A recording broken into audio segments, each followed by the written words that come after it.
আমি কি হেরেছি যে আমি পদত্যাগ করব? আমাকে তো হারানো হয়েছে। আমাদের প্রথম কথা হচ্ছে আমরা কিন্তু হারিনি, আমাদের 100 সিট জোর করে লুট করা হয়েছে।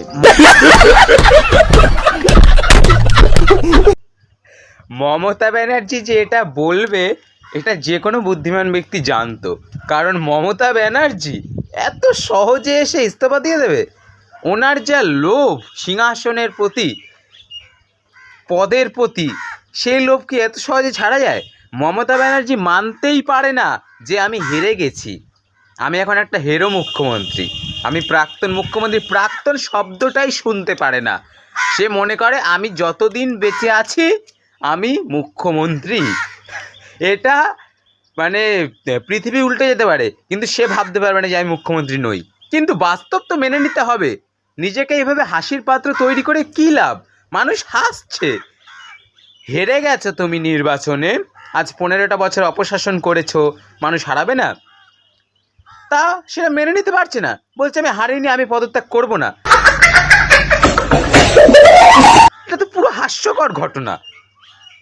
যদিও এখন মুখ্যমন্ত্রীর পাশে কেউ নেই, আছে কয়েকটা বড় বড় নেতা, পাড়ার যেসব ছোটোখাটো নেতা খাতা নিজেরা ভাবতো আমি নেতা, নিজেকে কি ভাবতো, তারা এখন সব গেরুয়া আবির মেখে ঘুরছে, হাতে পদ্মফুল নিয়ে, পদ্মফুলের পতাকা নিয়ে ঘুরছে, ডিজে গানে নাচছে। আর অভিষেকের ডিজের তো খোঁজ নেই, অভিষেকেরই কদিন পর খোঁজ থাকবে না। কত হুমকি, আমি শুধু সেটা ভাবি।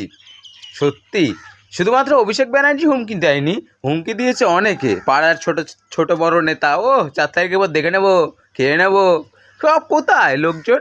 এখন সব গেরুয়া আবির মেখে ঘুরছে, আর অভিষেক ব্যানার্জির তো মুখের দিকে তাকানো যায় না। যাই হোক, মমতা ব্যানার্জি পদত্যাগ যে দেবে না এটা অনেক আগেই মানুষ জানতো, কারণ মমতা ব্যানার্জি মানেই একটু ঝগড়ুটে স্বভাব, একটু মমতা ব্যানার্জি যদি সহজে বলে দেয় যে আমি পদত্যাগ করব, তাহলে উনি মমতা ব্যানার্জিই না।